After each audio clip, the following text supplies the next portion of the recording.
Il est 11h01 et bienvenue à tous pour ce septième webinaire organisé par CNRS Formation Entreprise. Nous avons choisi aujourd'hui d'aborder une facette très importante du développement durable, la chimie végétale, dite aussi chimie verte ou chimie durable. Pour nous en parler, nous accueillons François Jérôme, directeur de recherche CNRS à l'Institut de chimie des milieux et matériaux de Poitiers, IC2MP, et directeur de la Fédération de recherche INCRIS. Il est spécialiste de la catalyse dans le cadre de la chimie durable. Il collabore depuis de nombreuses années avec des industriels. Il a d'ailleurs reçu la médaille de l'innovation du CNRS en 2021. Alors, lors de votre inscription à ce webinaire, nous vous avons sondé sur votre niveau en chimie afin de pouvoir ajuster au mieux le curseur de la technicité du discours. Nous avons pu voir que votre niveau et certainement vos attentes sur ce webinaire sont très variées, du débutant à l'expert. Toutefois, vous êtes une majorité à avoir un niveau supérieur ou égal au niveau intermédiaire.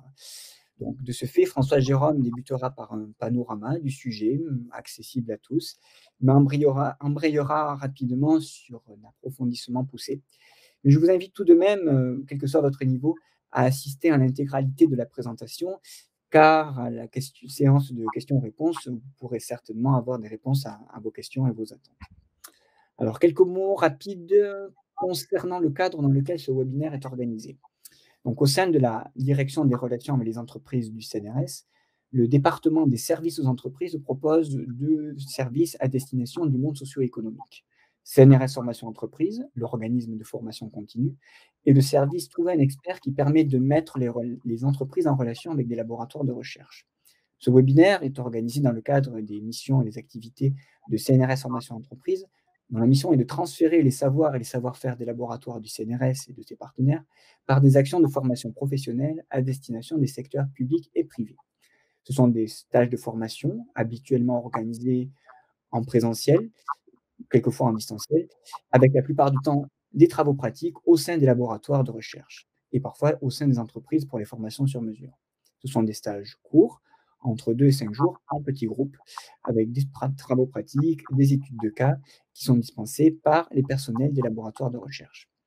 Alors, depuis le confinement au printemps 2020, nous avons adopté un nouveau format en organisant ces webinaires dans la continuité de nos missions, en prenant le temps d'avoir un éclairage scientifique sur des questions d'intérêt sociétal. Alors, comment va se passer ce webinaire? Durant 30-35 minutes, nous allons écouter François Jérôme pour faire sa présentation et nous aurons un temps équivalent, 30 minutes environ, de questions-réponses que vous avez la possibilité de nous faire part tout au long du webinaire à travers le chat. Alors, on ne pourra peut-être pas répondre à toutes les questions, vous êtes très nombreux, mais nous essaierons d'aborder les différents thèmes qui seront soulevés. Nous les afficherons au fur et à mesure, mais elles seront posées oralement à l'orateur en fin de séminaire.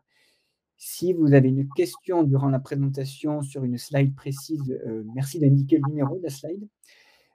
Sur le chat, vous pouvez nous faire part d'éventuels, soucis techniques et petit conseil, si, la fenêtre, où vous voyez la caméra est gênante pour la bonne lecture du diaporama, vous avez la possibilité de l'accrocher en cliquant sur le bouton en bas de la fenêtre où vous voyez la vidéo, afin qu'elle apparaisse au-dessus du chat. Voilà, petit conseil. Je laisse la parole à François Jérôme et je vous souhaite un bon webinaire à tous. Bien, merci beaucoup Raphaël et Samantha pour l'invitation. C'est un plaisir aujourd'hui de venir discuter un petit peu de chimie chimie du végétal et on va voir un petit peu le lien avec ce qu'on appelle la chimie durable. Donc, comme l'a dit Raphaël tout à l'heure, vu l'auditoire, j'ai un petit peu adapté la présentation avec une première présentation qui est un petit peu plus, une première partie, pardon, qui est un peu plus dédiée aux non-initiés. Et on va aller vers un petit peu plus de technicité vers la fin du diaporama, tout en essayant de garder quand même quelque chose d'assez vulgarisé pour que tout le monde puisse suivre au maximum. Donc, comme vous le savez, la chimie, on l'appelle communément un petit peu l'industrie d'industrie. Donc, la chimie est un petit peu partout. Alors, je vais juste partager, mettre peut-être mon pointeur, ce sera plus facile pour vous poursuivre. Alors, hop, hop, voilà. Donc, la chimie, elle est un petit peu partout. Donc, on la retrouve, je dirais, dans les matériaux, dans l'automobile, l'aviation, les carburants, etc., etc. Et j'ai récupéré des données qui m'avaient été fournies par BASF, donc qui étaient des données en 2017 qui vous présentait un petit peu le marché mondial de la chimie. Donc, quand je vous disais c'est l'industrie, 2017, c'était quand même 4 milliards de dollars, avec une croissance annuelle qui est à peu près de 3-4%. Donc, sans grande surprise, un marché qui se situe essentiellement en Asie. Et puis, si on regarde un peu plus précisément la France, on voit que la France est 79 milliards de dollars, avec un excédent commercial de 8,6 milliards de dollars. Alors, même si la situation avec la pandémie de Covid a un petit peu impacté, je dirais, la chimie reste quand même un secteur, je dirais, qui se porte plutôt correctement. Donc, quel est le problème aujourd'hui de la chimie? Eh bien, il figure un petit peu sur cette diapositive, hein, c'est qu'on est de plus en plus nombreux sur la planète. Hein. Donc, on attend 9,2 milliards d'habitants en 2050. Et bien sûr, ça a des conséquences importantes. Les premières conséquences, c'est sur l'utilisation des matières premières, qu'elles soient d'ailleurs d'origine fossile ou biosourcées, on va le voir. On a une consommation qui est de plus en plus importante. C'est la diminution aussi du nombre de terres arables par habitant. Et puis, comme vous le savez, eh bien, notre mode de développement a un impact non négligeable sur la planète. Alors, on peut parler, par exemple, du réchauffement climatique, de l'érosion de la biodiversité, l'accès à l'eau potable, etc. Donc, en fait, la chimie fait face à une équation relativement complexe qu'elle doit résoudre et qui est la suivante, qui est comment produire plus et mieux à partir de moins. Et je crois que si vous avez un petit peu compris le sens de cette question, vous avez un petit peu la définition de ce qu'on appelle derrière la chimie durable. Donc, à partir de là, je dirais, dans les années fin 80-90, on a donc commencé à amener des indicateurs en chimie. Donc, je vous en donne quelques-uns qui sont parmi les plus connus. Donc, en 90, vous avez Barry Trost qui a amené la notion, ce qu'on appelle d'économie d'atomes, qui est relativement simple ici. C'est-à-dire que vous regardez le nombre d'atomes qui va rentrer dans une réaction chimique et puis le nombre d'atomes que vous retrouvez dans votre produit de réaction. C'est-à-dire que s'il est différent, il y a une partie des atomes qui est partie généralement pour aller faire des coproduits ou des déchets. Et puis ensuite, dans les années 90, donc 98, vous avez Paul Anastase et John Warner, qui sont deux Américains qui ont eu en fait la bonne idée de mettre un cadre autour de cette chimie verte et ont établi 12 principes qui sont en fait des principes de bon sens. Hein. Donc, vous retrouvez la catalyse, vous retrouvez l'économie d'atomes dont je vous parlais tout de suite. Vous retrouvez aussi l'utilisation de matières premières renouvelables dont on va parler aujourd'hui.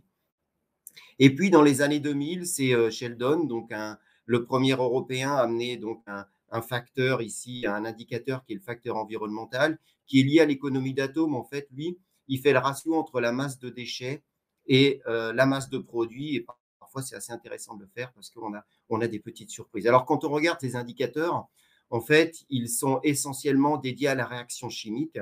Et bien évidemment, lorsqu'on fait de la chimie, il n'y a pas juste la réaction, il y a tout l'environnement également de la réaction chimique. Et donc, un petit peu plus tard, donc Paul Anastase, mais cette fois-ci avec Julie Zimmermann, ont établi les 12 principes du chemical engineering. Et puis après, je dirais, c'est parti un petit peu dans tous les sens. Donc, on parle de chimie verte, après on parle de chimie blanche pour tout ce qui est biotechnologie, on parle de chimie bleue pour la chimie de l'océan. Donc, je dirais que là, c'est un petit peu le revers de la médaille. Bon, je pense que très honnêtement, la chimie, elle n'a pas de couleur. Elle est ni verte, ni blanche, ni bleue. La chimie, elle est durable ou elle ne l'est pas. Alors, la petite différence, elle est quand même assez importante. Quand on regarde ce qu'on appelle aujourd'hui la chimie verte, dont le centre d'intérêt est la réaction, la chimie durable, à l'inverse, elle a comme centre d'intérêt, cette fois-ci, la planète. C'est-à-dire que la chimie durable, elle va considérer l'ensemble de la chaîne de valeur d'un produit, c'est-à-dire l'approvisionnement des matières premières. Est-ce que vous exploitez des fermiers, des enfants? Est-ce que vous contribuez à un développement sociétal des régions concernées? Le processus de transformation de cette matière première qui doit être le plus vertueux possible, et notamment là, cette fois-ci, répondre à ces fameux principes de la chimie verte, sans oublier bien évidemment la fin de vie des molécules, avec deux options. Soit on peut recycler cette molécule et lui redonner une seconde vie dans la société, soit si c'est une molécule qui est destinée à être dispersée dans l'environnement, et bien essayer de comprendre l'interaction, le transfert, la biodégradation de cette molécule dans les différents écosystèmes naturels. Donc, on a l'habitude de dire que la durabilité en fait d'un produit repose sur quatre piliers. Les trois historiques, c'est essentiellement l'impact sociétal, l'impact environnemental et bien sûr le profit. Hein. Il n'y a pas de projet sans profit. Et puis le quatrième qui est venu un petit peu après, mais qui est extrêmement important, c'est la notion de performance. C'est-à-dire que l'objet, bien évidemment, de la chimie durable, c'est de faire progresser une application visée et surtout pas travailler dans le sens inverse et de faire régresser la société. Donc aujourd'hui, on va focaliser un petit peu sur la partie biomasse et vous allez voir que le message, c'est aussi de dire attention, c'est pas parce que vous travaillez avec de la chimie biosourcée que vous faites aussi une chimie durable. Il faut vraiment prendre beaucoup de recul. Alors aujourd'hui, la plupart des ressources qu'on va utiliser en chimie sont des ressources fossiles, donc essentiellement carbone, charbon, gaz naturel. Et là, il faut bien distinguer deux scénarios très différents. Vous avez le domaine de l'énergie, donc qui va utiliser à peu près 85-90% des ressources fossiles. Alors à l'échelle de la planète, c'est pour aller faire de l'électricité, du chauffage, des carburants. Et puis le reste, les 10-15% qui restent, qui sont utilisés pour faire des produits chimiques. Donc déjà, le message est de dire attention en termes de tonnage, que vous soyez du côté de l'énergie ou des produits chimiques, ça n'a vraiment rien à voir. La grande question, c'est est-ce qu'on peut switcher de ressources fossiles vers des ressources renouvelables? Alors aujourd'hui, on va focaliser essentiellement sur la biomasse. Si on regarde la biomasse pour l'énergie, c'est un petit peu compliqué. Alors pourquoi j'ai récupéré des données anciennement au CNRS? Si on regarde la biomasse et on regarde notamment l'énergie stockée par la photosynthèse, c'est à peu près 79 gigatonnes équivalent pétrole par an. Si on regarde la consommation mondiale d'énergie, ces chiffres sont déjà obsolètes parce que ça augmente d'année en année. Bon, bref, ça ne change pas le message que je vais vous faire passer. Il est de l'ordre de 12 gigatonnes tonnes équivalent pétrole.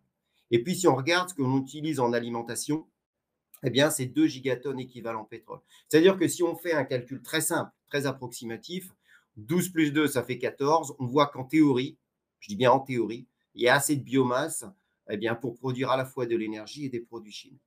Bon, la réalité, elle est un petit peu différente. Ce n'est pas exactement ça. Parce que le problème pour produire de l'énergie, il faut comparer par rapport à ce qu'on fait à partir du fossile.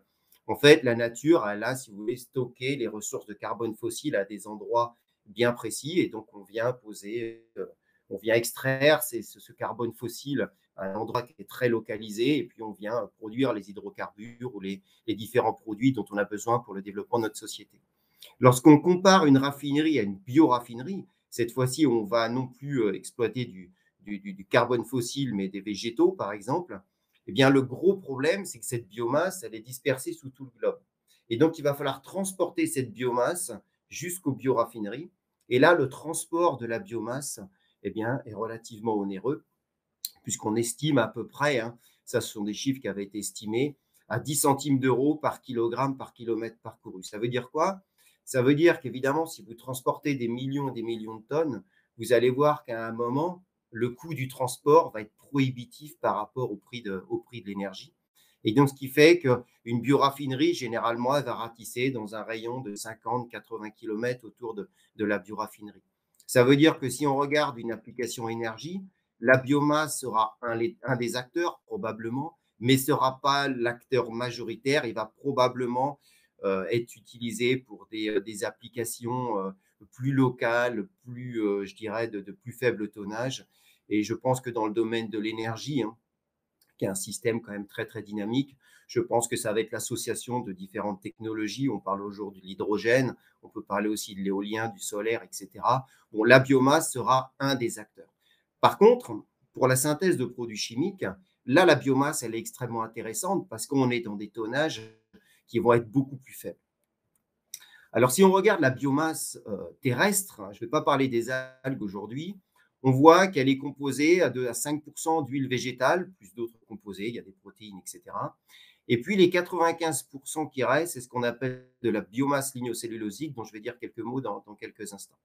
Alors, si vous regardez dans les années, je vais dire 80-90, les premiers travaux où ça s'est vraiment accéléré sur la chimie du végétal, ils ont été initiés autour des huiles végétales.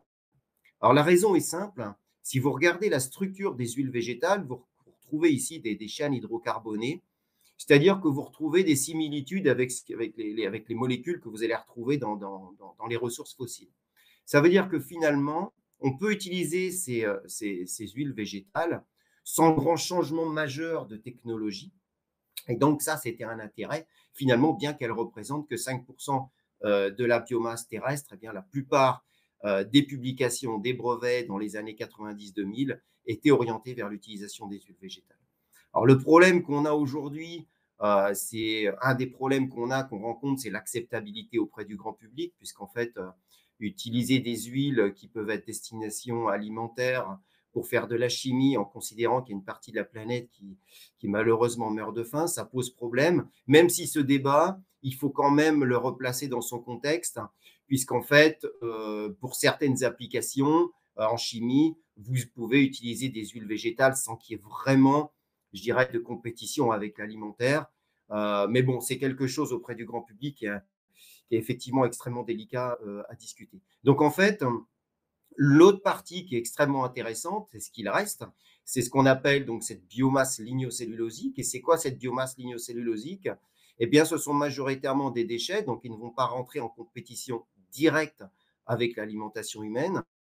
Donc en fait, vous avez des déchets forestiers, vous les retrouvez dans les déchets de l'agriculture, dans les déchets de l'industrie du bois, dans tout ce qui est food waste. Et en fait, cette biomasse lignocellulosique, elle est composée de 3 polymères. Vous avez la lignine, qui est qui est un polymère composé de composés aromatiques. Et puis, vous avez 2 polymères de sucre qu'on appelle des polysaccharides.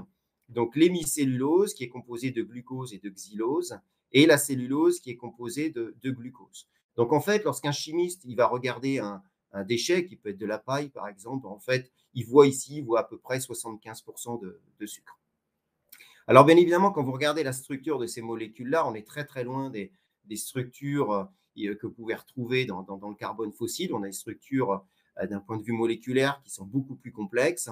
Et donc, on a vraiment besoin de réinventer la chimie, de trouver des nouvelles technologies pour essayer de transformer cette biomasse. Et c'est un petit peu ce que je vais essayer de vous présenter tout à l'heure. Donc, qu'est-ce qu'on fait avec ces déchets? Eh bien, on les envoie à des bioraffineries.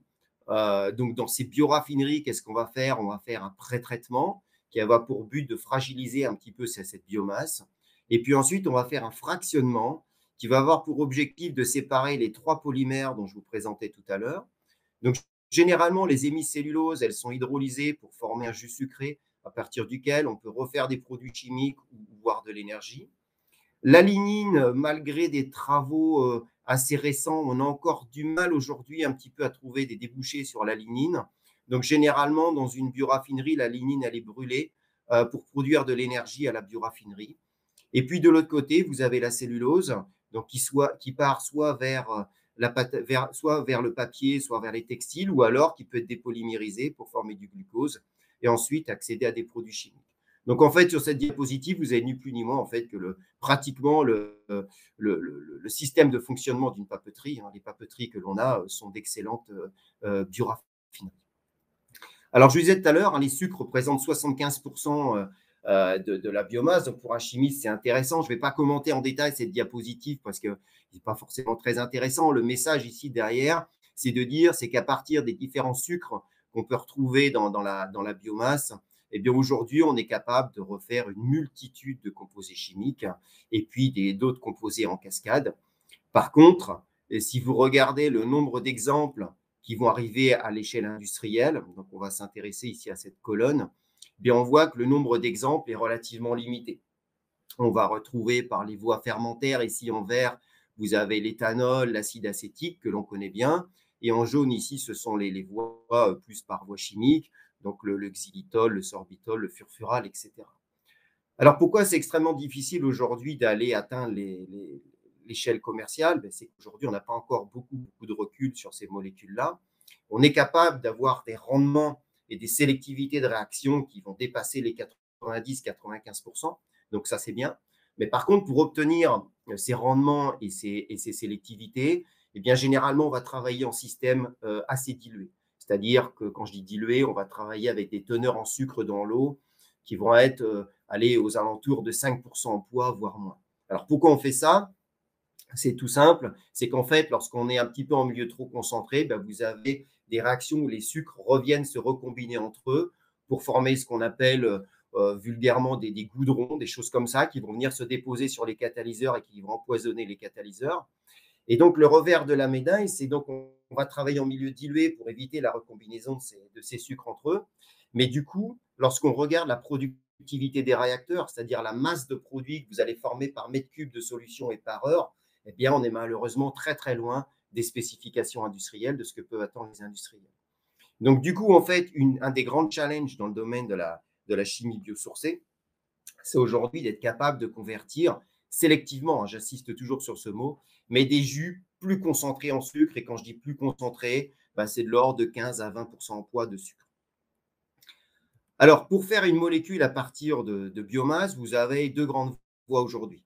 Alors, la voie un peu historique, qu'on appelle la voie de drop-in. Alors, c'est quoi cette voie? C'est-à-dire que vous avez un produit chimique qui existe sur le marché et vous dites, ça peut être une législation ou une demande d'un fournisseur, vous allez vous dire, je ne vais plus le faire à partir de carbone fossile, je vais aller faire cette molécule, cette fois-ci, à partir d'une ressource d'origine végétale. Alors là, le driver, il est très clair parce qu'il existe déjà le marché pour cette molécule-là. Le driver, c'est le coût. Là, il faut être compétitif, il faut être capable de faire cette molécule à un prix compétitif. Alors ça, c'est une considération purement applicative, mais néanmoins derrière, se dire comment je vais faire une molécule à un prix relativement plus faible, ça soulève derrière des verrous scientifiques et technologiques de premier plan. Alors, la difficulté ici, je vous parlais tout à l'heure de réinventer la chimie, vous allez vite comprendre pourquoi, c'est que pendant des années, eh bien, la chimie a développé son savoir-faire, son expertise sur l'utilisation du carbone fossile, c'est-à-dire de matières premières qui vont être composées de molécules à faible degré d'oxydation. Donc, tout l'enjeu de la chimie a été pendant des années de créer, enfin de faire de l'oxydation de cette matière première pour créer de la complexité, de la diversité moléculaire. Cette fois-ci, lorsque vous partez de biomasse, vous avez des matières premières qui sont fortement oxydées, qui contiennent beaucoup d'oxygène. Et donc, ce qu'on va demander à la chimie, c'est de switcher d'un système global d'oxydation vers un système de réduction. Et là, bien évidemment, ça change la donne dans la manière dont on va faire un procédé, on va faire un catalyseur, etc. Donc, je vais vous montrer un exemple que l'on avait développé avec la société Solvay ici au labo, très rapidement.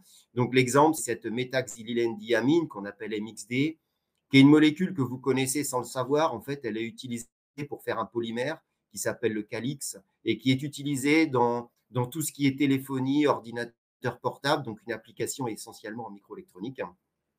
Et cette MXD, bah, typiquement, elle est fabriquée à partir de ressources fossiles, donc amoxydation du méthaxylène, suivie d'une hydrogénation pour obtenir la MXD.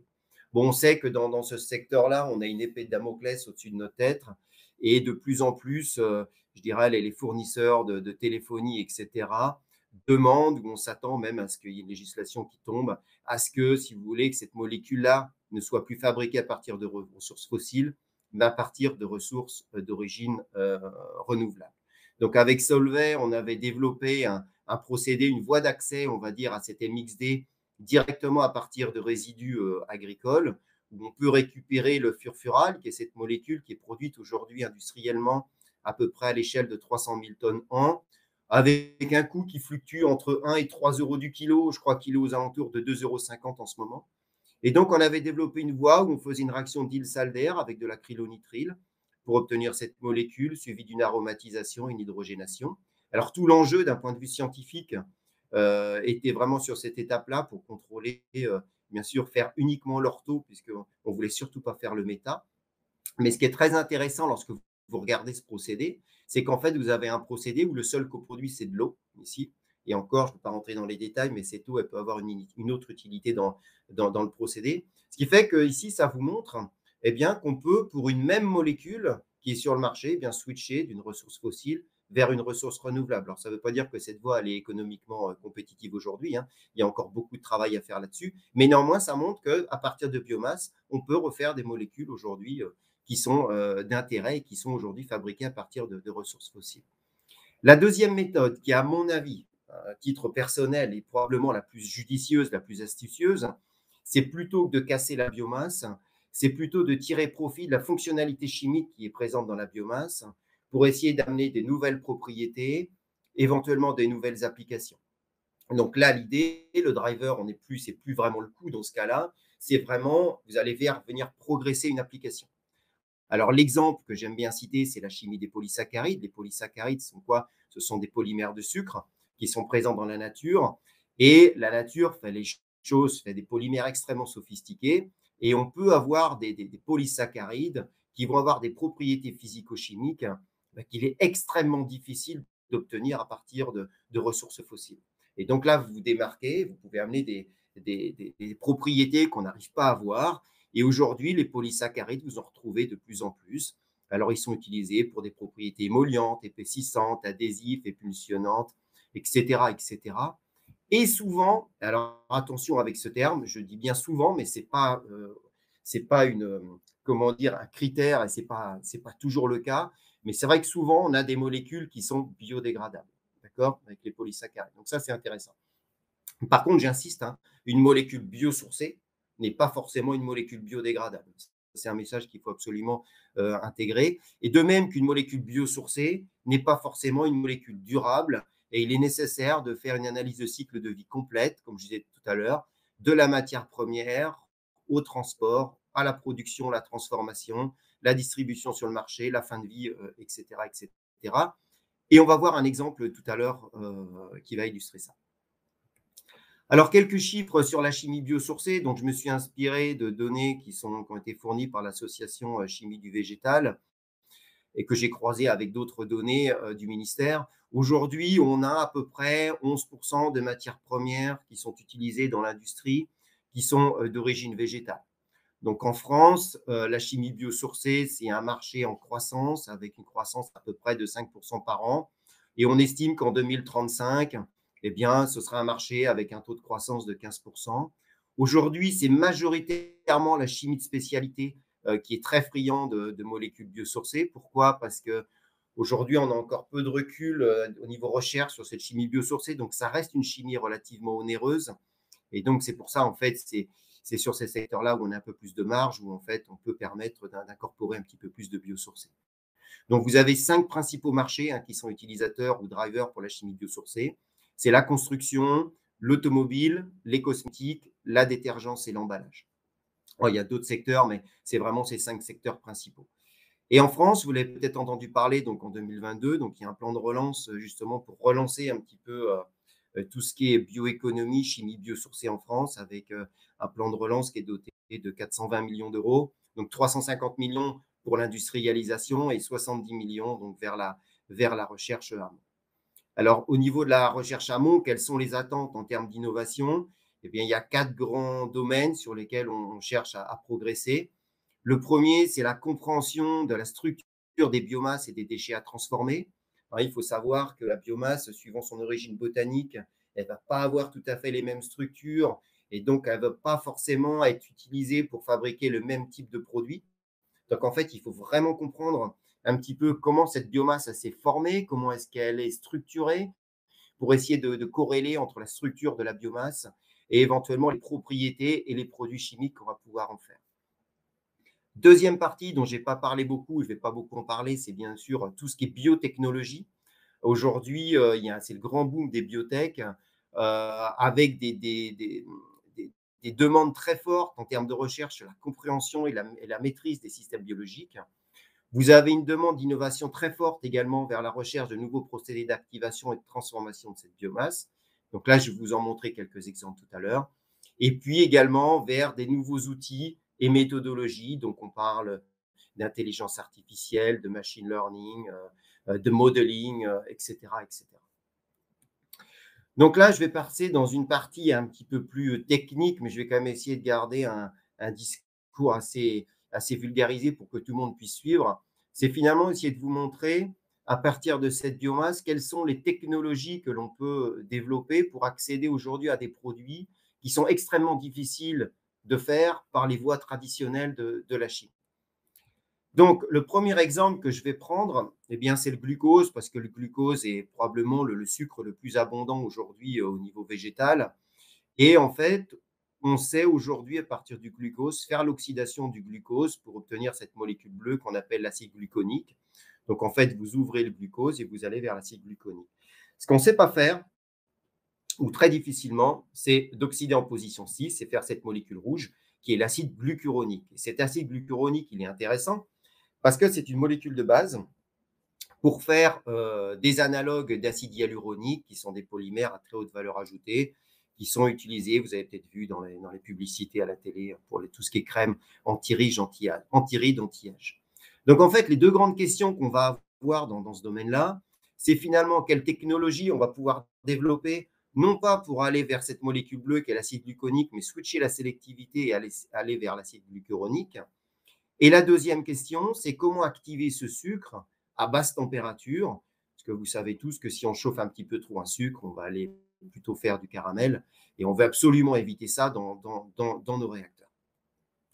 Alors en fait, pour essayer de trouver de l'innovation, alors pour ce qui nous concerne ici à Poitiers, on travaille de plus en plus à la frontière entre chimie et physique, parce qu'on pense que l'innovation, c'est là qu'elle va émerger. Et je vais vous donner un exemple simple en utilisant une activation ultrasonore. Alors les ultrasons, en fait, de manière très simpliste, vous allez envoyer une onde ultrasonore dans un liquide. Et donc, au passage de l'onde ultrasonore, votre liquide il va subir des systèmes de compression, décompression, etc. Et pendant ces phases de décompression, vous allez créer une bulle de gaz, donc qui va absorber l'énergie de l'onde ultrasonore et qui va grossir au fur et à mesure. On voit ici le grossissement de la bulle. Donc cette bulle, elle emmagasine l'énergie et à un moment, elle ne peut plus contenir l'énergie, elle implose.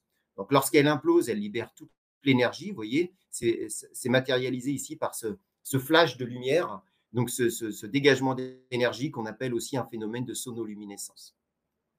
Alors, quand on regarde une bulle de cavitation ici, lorsqu'on est chimiste, eh bien, on voit finalement comme un microréacteur.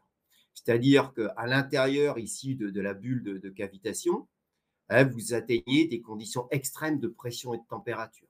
On parle de 5000 degrés Kelvin, de plusieurs centaines de bars, etc. Donc, toutes les molécules gazeuses, et notamment des vapeurs d'eau, qui vont pouvoir diffuser à l'intérieur de la bulle, eh bien, elles vont être instantanément pyrolysées. Donc, vous allez couper, vous allez former des radicaux OH et H. Et puis, lorsque la bulle, elle implose, eh bien, elle envoie ces radicaux en solution, où ces radicaux vont pouvoir réagir à des substrats pour initier des réactions chimiques. Et tout l'enjeu, bien évidemment, pour un chimiste, c'est d'aller contrôler la sélectivité de ces réactions pour orienter vers un produit cible. Donc, pour essayer de comprendre un petit peu la réactivité de ces espèces avec le sucre, tout à l'heure, je vous parlais de modeling, voilà un petit peu des études prédictives. Donc, on a travaillé avec Singapour pour essayer de comprendre, essayer de prédire, entre guillemets, quelle va être la réactivité du sucre avec ces radicaux. Donc, lorsque vous créez des radicaux OH et H, la première étape, vous venez arracher un H ici, sur cet oxygène, former ce radical, et le H point ici, il vient très rapidement s'additionner sur cet oxygène. Et en fait, la résultante, c'est quoi? C'est que le OH et le H, ils vont catalyser l'ouverture du sucre. Et une fois que votre sucre il est ouvert, vous oxydez l'aldéhyde ici pour aller vers l'acide gluconique. Vous avez un deuxième scénario qui est également probable, qui est la réaction que l'on veut faire, c'est-à-dire attaquer cette fois-ci le CH2OH ici, former l'aldéhyde, oxyder pour former cet acide glucuronique. Le problème, lorsqu'on regarde les niveaux d'énergie auxquels ont lieu les réactions, on s'aperçoit que cette réaction a lieu à un plus haut niveau d'énergie que celle-ci, ce qui explique pourquoi la plupart des catalyseurs, voire même des enzymes, s'orientent vers la formation de l'acide gluconique et qu'il est extrêmement difficile d'aller faire le glucuronique. Par contre, dans cette étude de modélisation, on voit que si on supprime le radical H, si vous êtes capable de le piéger, vous bloquez ici l'ouverture du sucre et alors cette réaction devient plus du tout favorable et alors votre système, il doit s'engouffrer vers la formation de l'acide glucuronique. Donc l'enjeu, si vous voulez switcher la sélectivité ici, c'est d'être capable de piéger les radicaux H. Donc c'est ce qu'on a fait. Donc si vous prenez une solution de glucose et que vous la traitez aux ultrasons sans catalyseur, vous voyez, vous êtes à seulement 25 degrés Celsius, juste par une onde ultrasonore, on voit que ces radicaux peuvent activer et convertir le sucre. Vous formez de l'acide gluconique, puisque vous avez les radicaux H et H, donc vous ouvrez, vous oxydez. Ce n'est pas très, très sélectif, vous avez un rendement de 40% parce que vous n'avez pas de catalyseur, mais néanmoins, ça vous montre que juste par une activation, on va dire physique, entre guillemets, du sucre, sans catalyseur, à basse température, vous pouvez commencer à transformer des sucres. Vous pouvez faire la même réaction en présence d'un oxyde de cuivre, donc là, plutôt par voie, on va appeler chimique, où cette fois-ci, vous avez une réaction d'oxyde de réduction, le glucose s'oxyde en gluconique, l'oxyde de cuivre se réduit partiellement, et vous pouvez rendre le système catalytique en mettant, par exemple, du peroxyde d'hydrogène pour régénérer l'oxyde de cuivre. Et puis, ce qui est très intéressant, lorsque vous associez ces bulles de cavitation avec l'oxyde de cuivre, on a un switch complet de la sélectivité de la réaction, puisque le produit majoritaire que l'on forme ici, c'est l'acide glucuronique. Alors, qu'est-ce qui se passe de manière très, très macroscopique? C'est qu'en fait, lorsque vous venez mettre des particules de catalyseur dans un réacteur ultrason, Alors, ces particules, suivant la taille des particules, je ne vais pas rentrer dans les détails, eh bien, servent de nucléi pour la genèse et la croissance des bulles de cavitation. Et ce qui est très intéressant lorsque vous voyez sur cette vidéo, ici, vous avez la surface d'un matériau et on voit la croissance et puis ensuite l'implosion de la bulle de cavitation en surface du matériau. Et ce qu'on voit, c'est que lorsque cette bulle, elle implose en surface du matériau, eh bien, elle vient s'écraser sur la surface du matériau. C'est-à-dire que plutôt que d'aller projeter les radicaux en solution, eh bien, on va venir utiliser ce phénomène pour renvoyer les radicaux vers la surface du catalyseur. Et c'est typiquement ce qu'on a utilisé comme phénomène physique. Et en fait, donc, vous venez faire croître ces bulles de cavitation à la surface de particules d'oxyde de cuivre. Et lorsque la bulle elle implose, eh bien, vous avez une réaction très, très rapide qui se produit, qui est une réaction de l'oxyde de cuivre avec les radicaux H. Vous générez de l'eau et en fait, vous venez réduire votre cuivre, d'accord, in situ. Et cette réaction, elle est très rapide, finalement, que le sucre en surface, il ne voit que des radicaux OH. Donc, s'il n'y a que des radicaux OH, vous ne pouvez plus ouvrir le glucose. Et à ce moment-là, vous oxydez sélectivement le glucose en acide glucuronique. Et le procédé fonctionne plutôt bien, puisque vous voyez que lorsqu'il y a des conversions de 85-90% de conversion en sucre, eh bien, vous pouvez avoir 90%, 95% de sélectivité en acide glucuronique. Alors, c'est une vision assez idéaliste de ce qui se passe. Bien évidemment, il y a d'autres phénomènes derrière sur lesquels on travaille. On sait par exemple qu'il y a un échauffement de la surface du catalyseur lors de l'implosion des bulles de cavitation.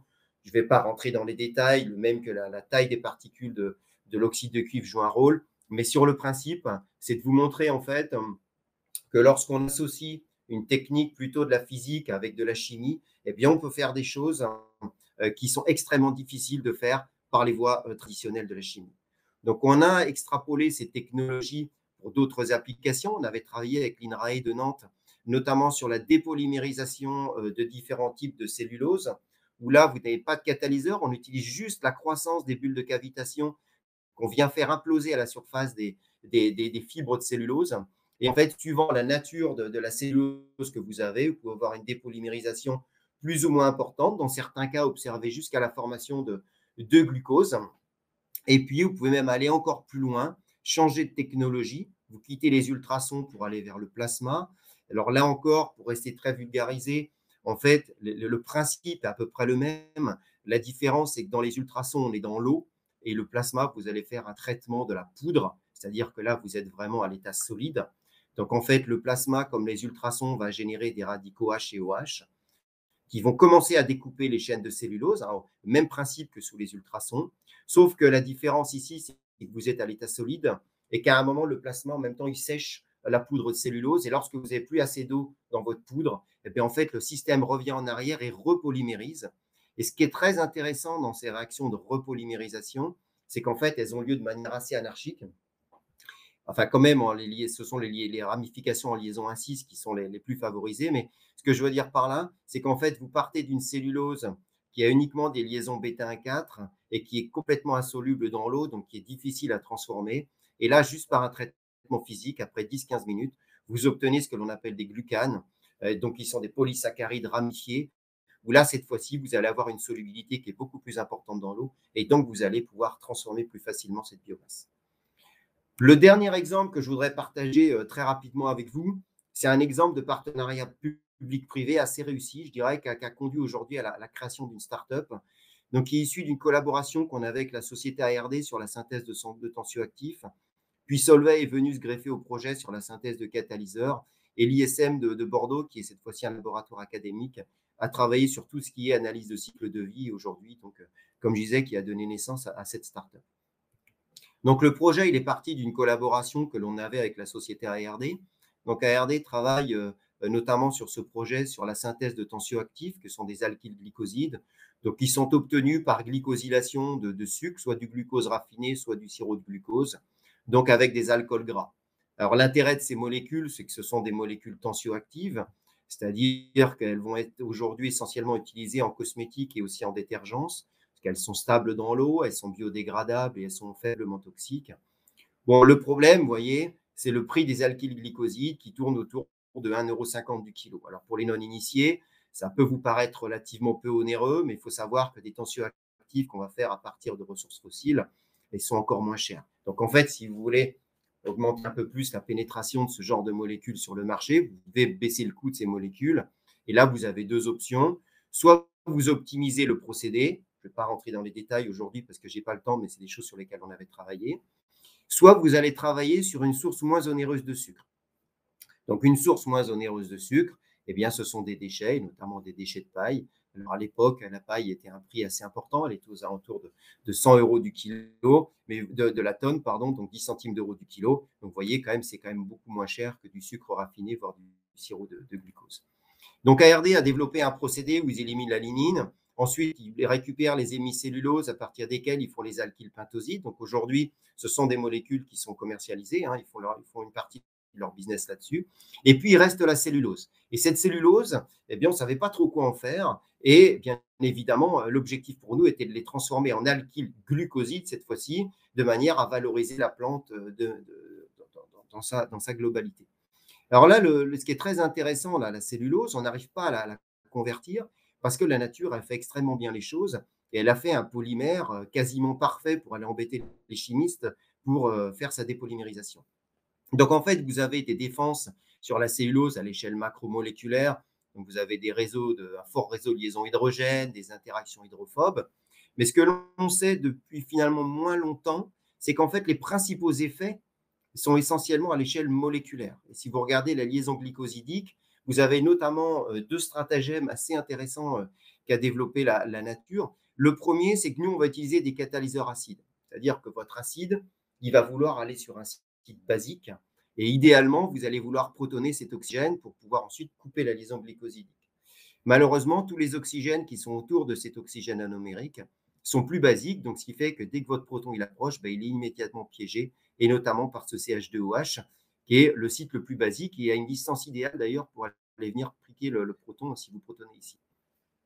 Le deuxième effet, eh bien, en fait, une rétrodonation de cette orbitale liante vers cette orbitale non liante, qui a pour effet en fait de raccourcir la liaison carbone-oxygène. Et si vous raccourcissez une liaison, bien sûr, elle devient plus difficile à rompre. Et lorsque vous raccourcissez cette liaison, en plus, vous venez établir ces deux liaisons hydrogènes qui vont venir loquer la structure. Ce qui fait qu'aujourd'hui, si vous voulez protoner et couper cette liaison glycosidique, c'est à peu près 90% de l'énergie d'activation au niveau de la dépolymérisation de la cellulose. Donc, ce qu'on avait remarqué, nous, avec un groupe qui était aussi en Allemagne, c'est lorsque l'on faisait du broyage de la cellulose, eh bien, les forces mécaniques pouvaient induire des torsions, donc modifier la conformation des chaînes cellulosiques et donc abaisser ces effets électroniques et donc rendre la position anomérique plus réactive. Lorsque vous arrêtez le broyage, par contre, le système relaxe, il revient à son état initial. Mais si pendant le broyage, au moment où vous tordez ces chaînes de cellulose avec les forces mécaniques, vous avez un acide qui traîne, eh bien, vous allez pouvoir protoner cette liaison glycosidique, couper la cellulose, et vous avez assez d'eau dans la cellulose eh bien, pour assurer la dépolymérisation. Donc là, Solvay est venu se joindre au projet et on a étudié notamment avec Solvay ARD le cobroyage de la cellulose avec des catalyseurs acides. Donc ici, les catalyseurs acides étaient des membranes sulfoniques perfluorées. Pourquoi ces membranes? Parce qu'en fait, il faut quand même des catalyseurs qui soient assez résistants au broyage pour pouvoir les réutiliser. Et en fait, donc, lorsque vous broyez la cellulose avec ces membranes, eh bien, très rapidement, vous avez une dépolymérisation importante de la cellulose à l'état solide. C'est-à-dire que vous allez obtenir, grosso modo, pour les gens qui travaillent un peu sur la cellulose, des degrés de polymérisation qui vont entre 1 et 7. Vous voyez ici, vous avez un exemple de chromatographie d'exclusion stérique. Vous voyez ici, après broyage, ce sont essentiellement des TP entre 1 et 7. Donc, vous avez une cellulose qui est complètement soluble dans l'eau. Et ensuite, dans une deuxième étape, vous coulez l'alcool gras. Et à ce moment-là, vous faites la glycosylation. Vous voyez, les rendements en alkylglycosides sont assez intéressants. Ils sont de l'ordre de 70% directement à partir de déchets de biomasse cellulosique. Et le catalyseur, lui, il est relativement stable. Il a pu être recyclé, réutilisé comme ça une dizaine de fois sans perte notable de son activité. Donc ça, c'est un procédé qu'on a breveté avec ARD, notamment au niveau du laboratoire. Et on a également fait une analyse de cycle de vie. Alors, l'analyse de cycle de vie, c'est qu'on l'a faite parce qu'au départ, on pensait que finalement, de switcher de ressources glucose qu'utilisait le procédé ARD, qui était plus des ressources alimentaires, vers des ressources plutôt de déchets, de biomasse, qui étaient de la paille, qui étaient des ressources non alimentaires, on allait avoir un gain en termes d'impact environnemental, etc. Donc, on a comparé ce procédé de mécanocatalyse que je viens de vous présenter avec des déchets de biomasse avec le procédé industriel d'ARD. Bon, vous voyez, on regarde différents paramètres. Donc, il y a des différences, je dirais, entre le procédé d'ARD et le procédé de mécanocatalyse, mais très, très honnêtement, si vous analysez en détail, vous allez vous apercevoir qu'il n'y a pas de grande différence entre les deux procédés. La raison, elle est simple. Pourquoi? C'est qu'en fait, c'est que la majeure partie des impacts environnementaux, 80% des impacts sont liés non pas à l'origine du sucre ou au process, mais plutôt à l'alcool gras que l'on va venir coupler sur le sucre, qui peut être d'origine de palme, etc., et qui vient impacter fortement cette analyse de cycle de vie. Donc en fait, si vous voulez à la fois baisser le coût des alkylglycosides, donc c'est bien sûr de travailler des déchets de biomasse, ça c'est intéressant, mais surtout si vous voulez baisser l'impact environnemental, eh bien il faut travailler sur la source d'alcool gras. Et on a d'ailleurs des projets qui ont démarré où par des voies de catalyse classique, eh bien on refabrique des alcools gras à partir de sucre. Par contre, cette analyse de cycle de vie, elle montre également quelque chose d'intéressant. Je vous ai dit tout à l'heure sur le procédé, donc je n'en ai pas parlé beaucoup, mais on extrait de la lignine.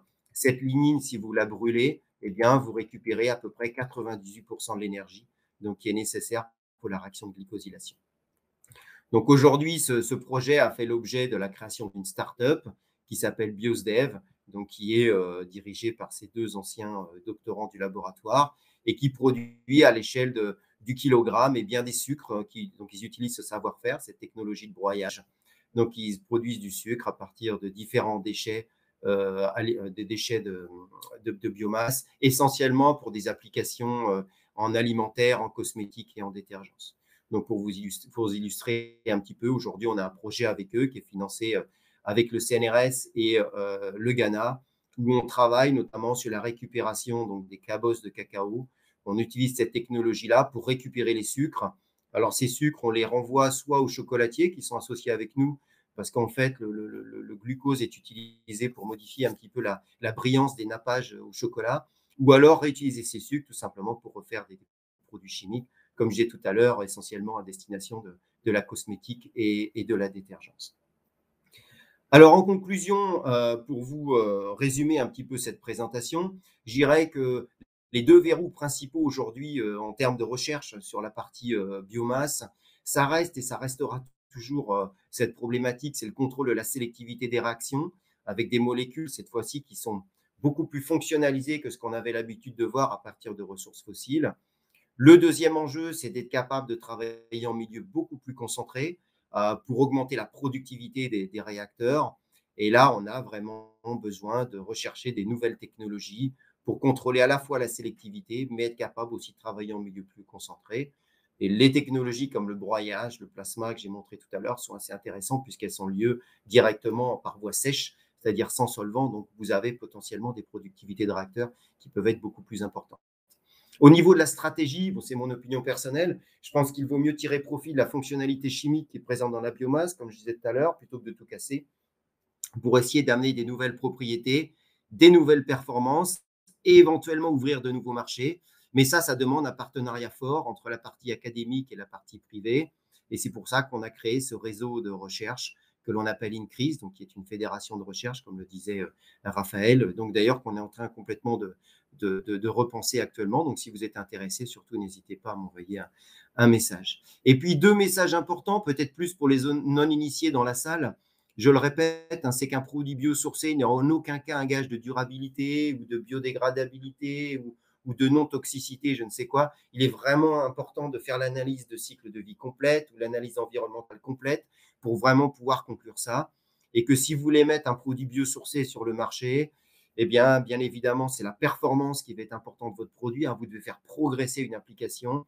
Et puis, le fameux triptyque, eh bien, le bénéfice économique, environnemental et sociétal.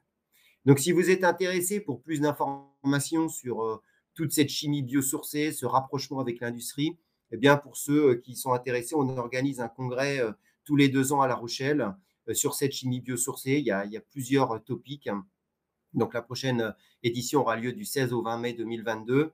Et c'est un congrès qui est intéressant dans le sens où, en fait, c'est un congrès, on va parler de science, mais c'est surtout, on demande aux industriels de parler aux académiques et de dire où sont les verrous scientifiques, technologiques qu'ils attendent dans les 10-15 prochaines années. C'est-à-dire, qu'est-ce qu'ils attendent en termes d'innovation Donc, il est assez intéressant ce congrès parce qu'on a à peu près 40 de participants industriels et 60 de participants académiques. Donc, c'est vraiment un lieu où il peut y avoir de l'échange autour de cette notion de chimie biosourcée. Et puis, à l'occasion de ce congrès, on organise aussi avec CNRS Formation Entreprise une formation pour ceux que ça intéresse, donc autour de la conversion de la biomasse sur tout ce qui est produits chimiques de spécialité. Donc, ce sera 4 demi-journées qui auront lieu donc du 16 au 19 mai en anglais. Ça s'adresse essentiellement à ceux qui vont vouloir débuter un projet en chimie biosourcée. Donc, ça demande quand même d'avoir certaines bases en chimie. Donc, on va vous parler de catalyse, on va vous parler d'analyse de cycle de vie, de chemical engineering, de biotechnologie, de législation, etc., etc. Et donc, si vous êtes intéressé, vous pouvez vous inscrire ou avoir plus d'informations sur cette adresse mail, ou alors me contacter, ou Sabrina, ou Samantha, ou Raphaël, si vous souhaitez de plus amples informations. Donc voilà, j'en ai terminé. J'espère ne pas avoir été trop long. J'accélère un petit peu sur la fin parce que je voyais l'heure qui passait. Et je reste complètement ouvert pour des questions éventuelles. Merci beaucoup François pour cette, présentation très très complète qui, je pense, a pu donner quand même de satisfaction aux différents niveaux d'attente, avec quand même un large panorama du sujet et un approfondissement très pointu de certaines technologies. Donc nous avons de nombreuses questions, certaines très techniques sur des points particuliers de la présentation, d'autres questions plus d'ouverture, voilà, sur des questions économie, biotechnologie, utilisation pour le carburant ou les matériaux pour la construction. Donc, je vais peut-être alterner les 2 types de questions pour essayer de diversifier un petit peu tout ça. Alors, je vais commencer par une 1re question. Qui au début, tu parlais de bioraffinerie. Alors, on nous demande: «Que deviennent les 25 de molécules autres que les sucres?» Vous voulez dire donc la partie lignine? Alors, attends. Je pense que Le... c'était au début quand tu parlais des alors si tu veux revenir à la présentation, il faut refaire le partage d'écran. Ah, tu le vois plus l'écran là? Alors en fait, là, j'affiche les Ah questions d'accord, ok. pour que les gens voient. Les 25%, ah oui, d'accord, c'est-à-dire que c'est 75%. Oui, d'accord, je viens de comprendre. C'est en fait quand je disais qu'en fait, il y avait un chimiste utilisait les 75% de sucre. Donc effectivement, il reste 25%. En fait, ces 25% qui restent, c'est un polymère que l'on appelle la lignine. Alors, c'est un polymère qui est extrêmement intéressant parce il est composé de molécules aromatiques. Donc, il y a un gros marché aujourd'hui pour la chimie des aromatiques. Le problème, c'est qu'on a énormément de mal.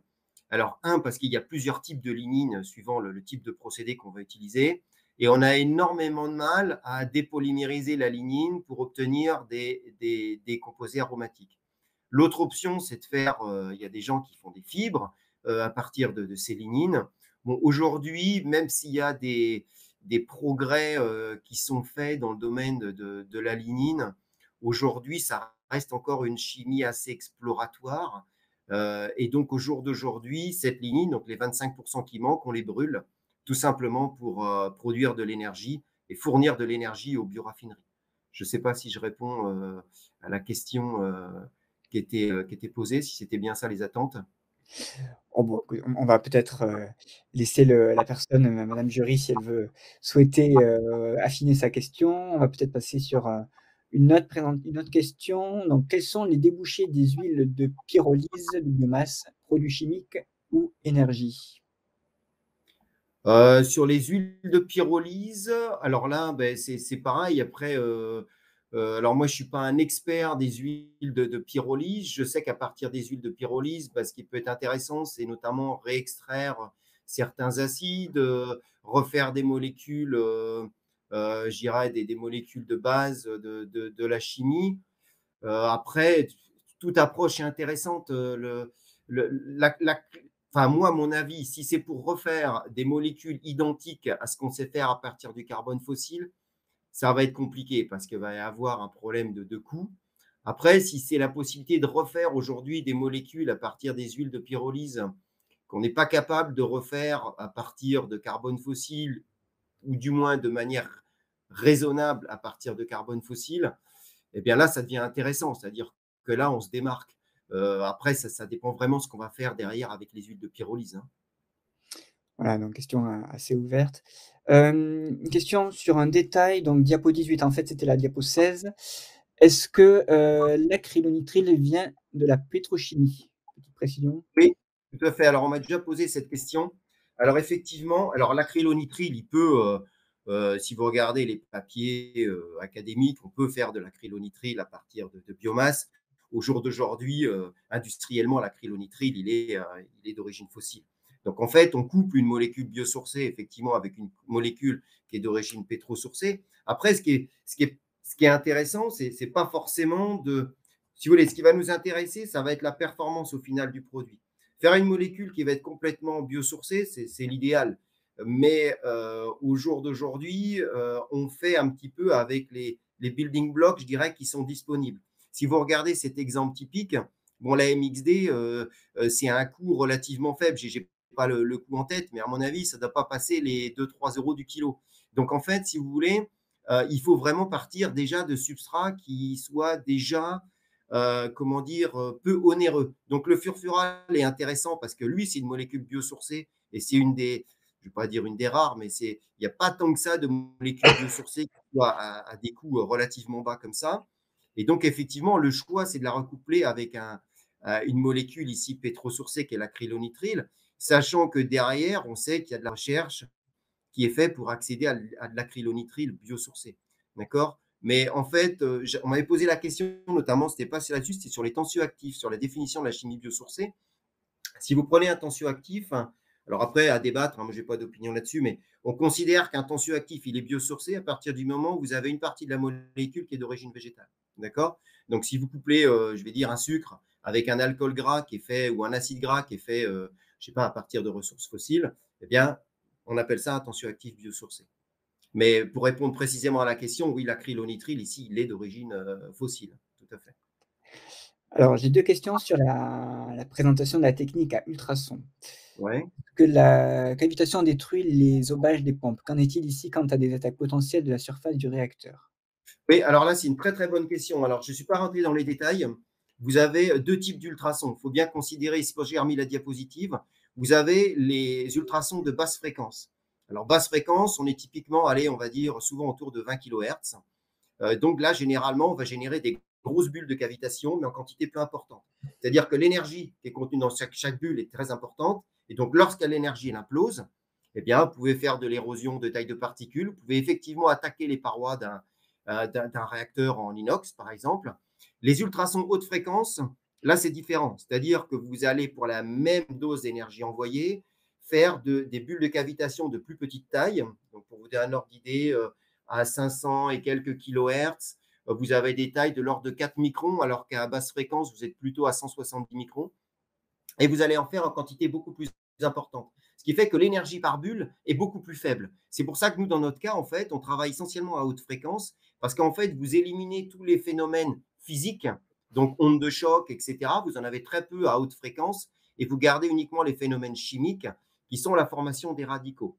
Néanmoins, ça c'est sur la théorie.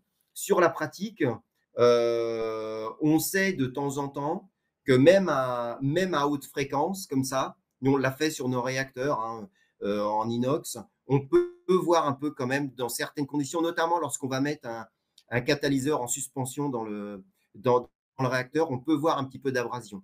Mais cette abrasion reste quand même assez limitée. Et en fait, pour éviter ou regarder un petit peu l'impact que peut avoir, par exemple, un métal qui aura leaché de l'inox dans le réacteur, on compartimente parfois les réactions dans des flacons de polypropylène. Donc ça avait été donné par les fournisseurs, c'est-à-dire que l'intérêt, c'est qu'en fait, le propylène est transparent aux ultrasons et du coup, là, on n'a pas de possibilité de contamination avec les métaux. Mais effectivement, alors, je fais un petit peu une réponse de Normand là, mais normalement, à haute fréquence, il y a peu de leaching. Je ne veux pas dire qu'il n'y en a pas, mais il y en a beaucoup, beaucoup moins qu'à basse fréquence. Alors, on se demande également si cette technique, à ultrasons est-elle, scalable? Alors, si je traduis, industrialisable en tout cas? Alors, sur les ultrasons, les ultrasons sont utilisés à l'échelle industrielle. Alors, à ma connaissance, ce sont essentiellement des basses fréquences en alimentaire pour faire des cristallisations, pour faire des transferts de phase, des choses comme ça. C'est aussi utilisé dans des centrales nucléaires pour décaper certaines électrodes. Aujourd'hui, l'enjeu, il est où? Si on regarde ce type de réacteur, ce qui est intéressant, moi je ne vous l'ai pas dit, donc on forme des radicaux, mais en fait, on ne forme pas des radicaux en quantité très très importante. Ça veut dire que lorsqu'on est en batch, donc dans un réacteur, on a quand même des temps de réaction qui sont relativement longs parce qu'en fait, on ne forme pas beaucoup de radicaux. Ce qu'on sait pour industrialiser ça, et on a des projets qui démarrent là-dessus, c'est qu'il faudrait switcher d'un système batch à un système flux continu. Pourquoi? Parce qu'en fait, dans nos réacteurs, on met une certaine quantité d'eau. Alors, c'est dommage, je n'ai pas la photo du réacteur. Je ne sais pas si vous me voyez à l'écran, j'essaye de mimer avec les mains. C'est qu'en fait, on génère les radicaux en haute fréquence à la base du réacteur. Donc, vous formez un nuage de bulles de cavitation, mais pour former ce nuage de bulles de cavitation, vous avez besoin d'un minimum de volume d'eau. Mais bien évidemment, tout le volume d'eau, je dirais que ce nuage de bulles de cavitation n'est pas dispersé de manière homogène dans tout le volume d'eau. D'accord? Donc, en fait, ce qu'on cherche à faire aujourd'hui, c'est envoyer en continu des films de liquide sur la surface donc, de ces membranes qui vont venir générer des bulles de cavitation, de manière, si vous voulez, à avoir plus de watts par millilitre. Et on sait que lorsqu'on fait ça, eh bien, on augmente de manière exponentielle les vitesses de réaction. Donc, je dirais que l'industrialisation, elle est faisable, mais pas en batch. Je pense qu'il va falloir switcher sur des systèmes flux continus. Très bien. Je reviendrai peut-être sur des questions, techniques, vraiment sur les procédés. Je vais passer à quelques questions un peu plus d'ouverture sur les en tout cas sur les applications. On commence sur une question dans le secteur, automobile. Est-ce que des carburants issus de la biomasse peuvent-ils se substituer au diesel de manière économique pour des moteurs poids lourds? Alors, je suis pas sûr de comprendre les 6 €, 7 Oui, si, €. si, ouais. Le problème, c'est que le problème aujourd'hui, la réponse, elle est dans la question, c'est le mot économique, c'est-à-dire que remplacer, je dirais, du gasoil poids lourd par du gasoil, entre guillemets, d'origine végétale, oui, pourquoi pas, sur le principe. Après, il faut être capable de le faire à un coût économiquement viable et il faut être aussi capable de produire des quantités suffisantes de gasoil biosourcé pour les camions. Et à mon avis, c'est là où est la difficulté. D'accord. C'est-à-dire qu'aujourd'hui, les biocarburants qui sont introduits au niveau des pompes lorsque vous allez à la station-service, ben, on en met 5,75%. C'est l'énorme. Et encore, et c'est défiscalisé, c'est-à-dire qu'il faut vraiment que l'État ne mette pas de taxes pour que ces carburants puissent aujourd'hui exister. C'est pareil pour le bioéthanol d'ailleurs, hein. Donc, non, la réponse, elle est directement dans la question. Le problème, c'est un problème économique. Entendu. Donc il y aura d'autres questions également sur, l'histoire de cycle de vie aussi et d'analyse globale. Une question: pouvez-vous nous parler des microalgues et de leurs applications comme alternative au carburant ou comme source de protéines? Donc là, c'est sur un autre sujet, peut-être un peu éloigné, mais je vous laisse, Ouais, alors microalgues, je suis un peu embêté pour répondre parce que je ne suis pas du tout un spécialiste de microalgues. Il y a les gens aussi, il y a d'autres collègues au CNRS et au CEA qui sont beaucoup plus spécialistes sur la partie microalgues. Oui, c'est des choses qui émergent de plus en plus et il y a une stratégie d'accélération là autour de la chimie biosourcée où il y a un volet autour des microalgues. Bon, honnêtement, je suis un peu embêté pour répondre parce que j'ai pas forcément le background scientifique autour des microalgues pour ne pas, pour éviter de vous dire une bêtise. Donc, je préfère botter en touche sur cette question sur les microalgues pour pas vous dire une bêtise, en fait. oui, oui, hein, c'est tout à fait, honnête et compréhensible. Est-ce qu'une réutilisation des cartons d'emballage en forte augmentation de production actuellement pourrait-elle être une source de matières premières en remplacement Oui, des oui. par exemple? Oui, oui, tout à fait. Quand je parle de déchets de biomasse, réutiliser des sucres, oui, tout à fait, les cartons peuvent l'être. C'est-à-dire que récupérer les cartons, en fait, pour nous, c'est aussi du sucre, hein, dans du carton. Donc, en fait, c'est beaucoup de cellulose, et cetera. Donc, effectivement, oui, tout à fait, récupérer. On a eu un projet, nous, là-dessus, avec une entreprise, bon, je ne vais pas la nommer pour pas faire de la pub ici, où on avait récupéré justement des emballages carton pour récupérer la partie cellulose, pour ensuite refaire derrière des agents un peu épaississants à partir de molécules qui étaient contenues dans les cartons. Oui, tout à fait, c'est tout à fait envisageable. D'accord. Alors, une question juste, bon, c'est difficile d'être exhaustif, mais, une dame, madame Calvé nous demande: «Est-ce quel laboratoire réalise, l'analyse structurale des polymères de sucre?» Vous dire notre laboratoire? Alors peut-être pas forcément, est-ce qu'elle il doit y en avoir plusieurs, mais je Alors, suppose que sur l'analyse des sucres, structurale des sucres, bah, vous avez, alors j'espère que je ne vais pas en oublier, mais vous avez 2 gros laboratoires en France. Vous avez le CERMAV à Grenoble, sur la partie CNRS qui connaît bien tout ce qui est analyse structurale des polysaccharides, et puis à Nantes, l'équipe, BIA de l'INRAE qui connaît également extrêmement bien l'analyse des polysaccharides. Alors on travaille avec ces laboratoires-là. Nous, la plus grosse collaboration que l'on a, en fait, sur l'analyse structurale des polysaccharides. On l'a fait avec un collègue qui est à l'université de Séville. Alors, c'est historique, hein, la collaboration. C'est pas qu'on voulait pas travailler avec les Français. C'est qu'en fait, c'est quelqu'un que j'avais rencontré et qui est plus dans le domaine alimentaire. Et donc, c'est quelqu'un qui connaît bien notamment tout ce qui est caramel, etc. Donc, ce sont des analyses extrêmement fines de polysaccharides. Et c'est une personne qui est capable, en fait, à la fois de vous dire voilà quelles sont les unités qui constituent votre polysaccharide, comment ces unités elles sont imbriquées les unes avec les autres, c'est-à-dire quel type de liaison vous avez, un 4, un 6, un 2, etc. Est-ce que c'est des liaisons alpha, bêta? Et donc, c'est quelqu'un qui utilise pas mal de méthodes, donc la masse, des méthodes de dérivatisation couplées à la GC ou l'HPLC, etc. Et qui est capable un petit peu de vous refaire le squelette du polysaccharide. Et donc, pour ce qui nous concerne, on travaille beaucoup avec cette équipe-là à l'Université de Séville. d'accord.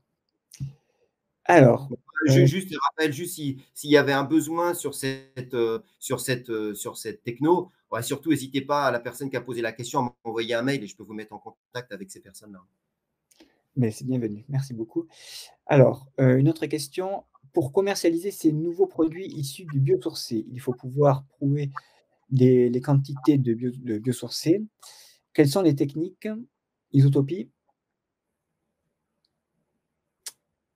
Alors, si la question mérite d'être clarifiée, peut-être, François? Excuse-moi, pas tout saisi, toute la question. Si tu peux la Alors, reposer, s'il te plaît, parce qu'il y avait j'ai cru comprendre qu'il y avait de l'approvisionnement, il y avait aussi de la, à la hem, fin de, alors, je la relis, pour commercialiser ces nouveaux produits issus du biosourcé, il faut pouvoir prouver les quantités de biosourcé. Quelles sont les techniques? Et l'auditeur propose l'isotopie.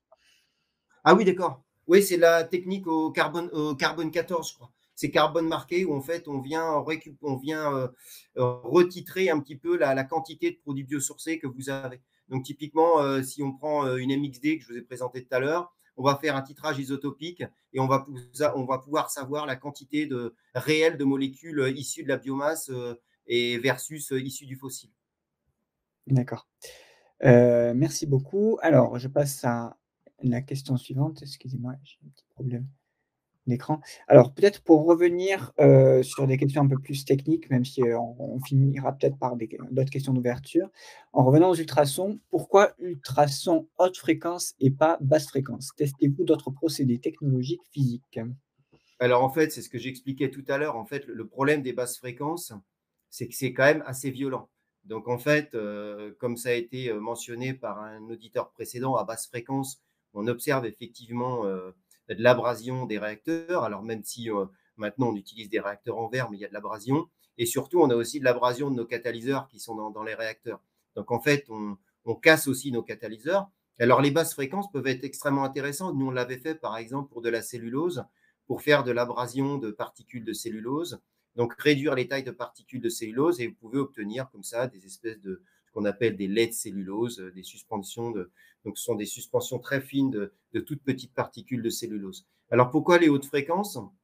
C'est ce que je disais tout à l'heure. En fait, en haute fréquence, on s'affranchit un petit peu de ces phénomènes d'ondes de choc qui peuvent fragmenter les particules. Et en fait, ce qu'on garde, ce sont vraiment les phénomènes chimiques qui sont induits par les ultrasons, c'est-à-dire la formation ici des radicaux. Et donc, en fait, en travaillant en haute fréquence, on préserve les catalyseurs eh bien, de l'abrasion, de la dégradation par les ultrasons, et on garde uniquement les effets chimiques donc, qui sont liés à la formation des radicaux. Et en plus, je crois qu'en basse fréquence, enfin, je crois pas, je suis sûr, en basse fréquence, on génère aussi moins de radicaux qu'en haute fréquence. Alors, ne peut-on pas dépolymériser la lignine, cassage de la liaison, BO4 par exemple, en utilisant la technique ultrasons, plasma ou peut-être micro-ondes? Ouais, alors ça, c'est une très, très bonne question. Alors nous, on ne sommes pas des experts de lignine, mais c'est des choses qu'on a regardées en collaboration avec des collègues.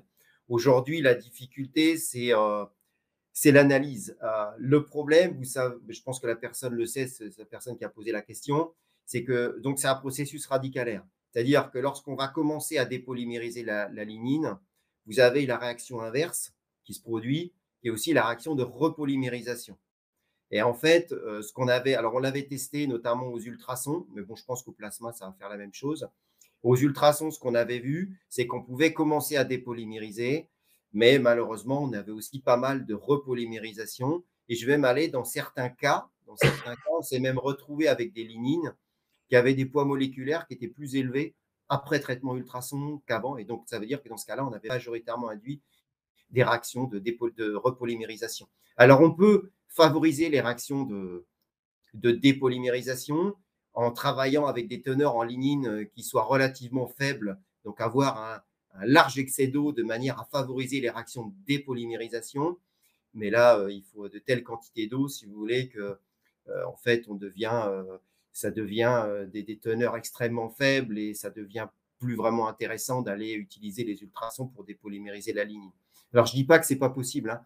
Le seul truc que je dis, c'est qu'en fait, dans nos conditions, qu'on avait utilisées, mais là encore, on est plus expert de polysaccharides que de lignine, donc c'est des choses qu'on a fait en collaboration, qu'on n'a pas vraiment fouillé en détail. Euh, Potentiellement, oui, on peut casser les liaisons de la lignine. Bon, après, contrôler ensuite le devenir des fragments qu'on va former, là, c'est beaucoup plus compliqué. Très bien, donc on va bientôt, conclure, hein. Je vous pose encore peut-être 2 ou 3 questions. Avez-vous des exemples d'applications dans le secteur de la construction où le paramètre coût est très important et ce type de molécule ne sera donc pas forcément compétitif?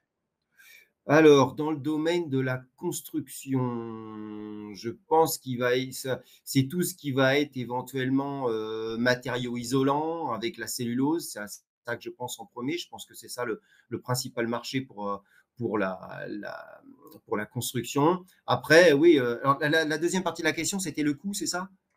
Oui, ce type de molécule ne sera donc pas forcément compétitif. Bah oui, bah, c'est toujours en fait, on touche toujours au même problème. Heu, En fait, il faut bien prendre en compte que la chimie, elle s'est développée sur, pratiquement un siècle autour du carbone fossile, donc elle a développé une chimie extrêmement optimisée. Aujourd'hui, à partir de la biomasse, je dirais qu'on peut faire énormément de choses. Par contre, le recul scientifique que l'on a sur cette biomasse est pas aussi avancé que ce qu'on peut avoir dans le carbone fossile. Je dirais que les premiers travaux sur la chimie de la biomasse ont démarré dans les années 80-90.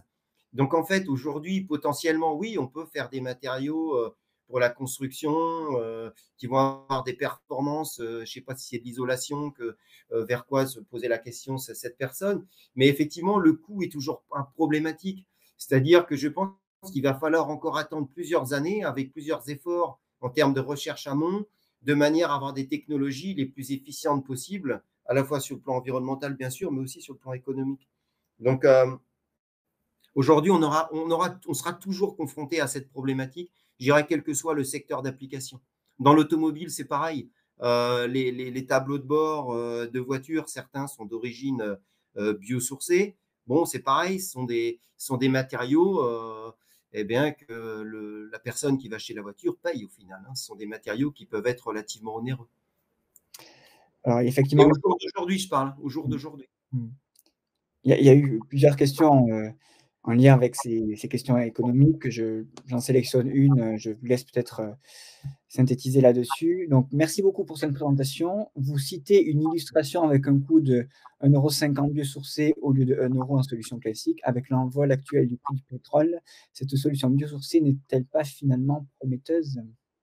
Bah, le problème, c'est le problème, si vous voulez, c'est qu'aujourd'hui, quand on regarde les cours des matières premières biosourcées, bah, si vous faites les graphes, elles suivent à peu près les cours du baril de pétrole. C'est-à-dire que lorsque le carbone fossile augmente, eh bien, le coût des matières premières biosourcées augmente. Alors, bien sûr, il y a un peu de spéculation là-dessus, mais il y a aussi une raison simple, c'est qu'aujourd'hui, ce qui impacte le plus le prix d'une biomasse, c'est son transport. Et aujourd'hui, le poste de transport, il est d'origine fossile, hein. Donc, en fait, et l'énergie aussi pour transformer la biomasse, aujourd'hui, est d'origine fossile. Quand je vous présentais ça tout à l'heure, vous voyez mon écran ou pas? Alors non, alors comment on Non, peut ouais, c'est pas grave, t'embête pas, Raphaël. Quand je disais qu'il y avait 85 à 90 des ressources fossiles qui étaient utilisées pour faire l'énergie, c'est vrai, mais il y a une partie de cette énergie qui est aussi utilisée pour transformer la biomasse. Donc au jour d'aujourd'hui, et évidemment, on essaye de limiter au maximum l'utilisation de carbone fossile au niveau de l'énergie, mais la réalité aujourd'hui, c'est que l'énergie, elle est fossile. Donc forcément, lorsque le prix du baril de pétrole augmente, bah, inévitablement, le prix des matières biosourcées augmente. ouais, Donc, donc en fait, il n'y a pas de corrélation. Enfin, on pourrait espérer, effectivement, quand le baril est très, très haut. Alors, ça a été le cas il y a 3, 4 ans, là, quand il y a eu beaucoup de spéculation, le baril était monté à 150 euros le baril. Mais on sait que c'était plus de la spéculation qu'autre chose. Mais au jour d'aujourd'hui, ouais, le cours des matières premières biosourcées suit le cours des matières premières fossiles. très bien. Oui, j'ai pu effectivement remettre, l'écran, donc on voit le schéma du cycle. Ouais. Hem, je pense qu'on a fait le tour de l'ensemble des questions. On n'a pas pu répondre à tout, même si certains étaient des approfondissements de sujets qui ont été abordés. J'ai cru comprendre que François Jérôme était à votre disposition si vous souhaitez lui écrire pour approfondir, pour avoir, des conseils. Ça peut également passer pour CNRS Formation Entreprise. Nous sommes tout à fait, disposés à faire le lien. Donc encore merci à vous tous. Tout le monde n'est pas resté jusqu'au bout. C'est vrai que la séance questions a été quand même assez approfondie et donc merci à tous ceux qui ont pu, rester et j'espère que ce webinaire a pu répondre aux différentes attentes sur ce sujet qui touche des niveaux d'attente très, très différents. Merci beaucoup à François d'avoir, pris Merci le temps de beaucoup. préparer Merci à cette tout le monde.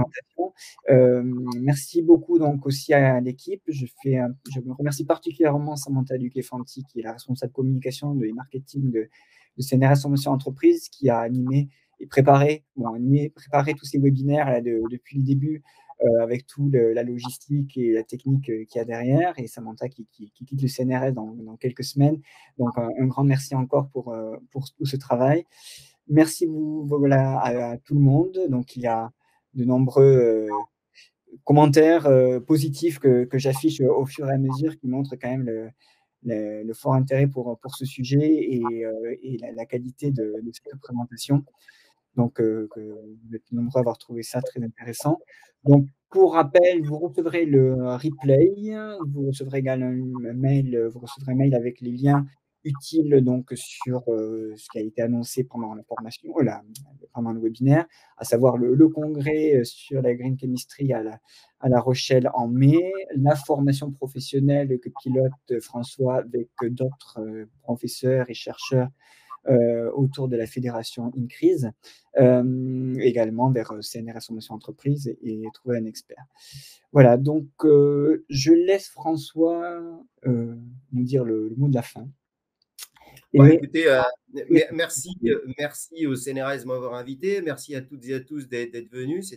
C'est toujours très plaisant de venir discuter un petit peu autour de cette biomasse qui est toujours sujette à débat. Donc, évidemment, si vous avez la moindre question, ben, n'hésitez pas à m'écrire ou à me téléphoner. Et puis, eh bien, on prendra un petit peu de temps pour en discuter. C'est aussi extrêmement enrichissant pour moi d'avoir votre retour. Donc, merci à toutes et à tous. merci à tous et bonne journée.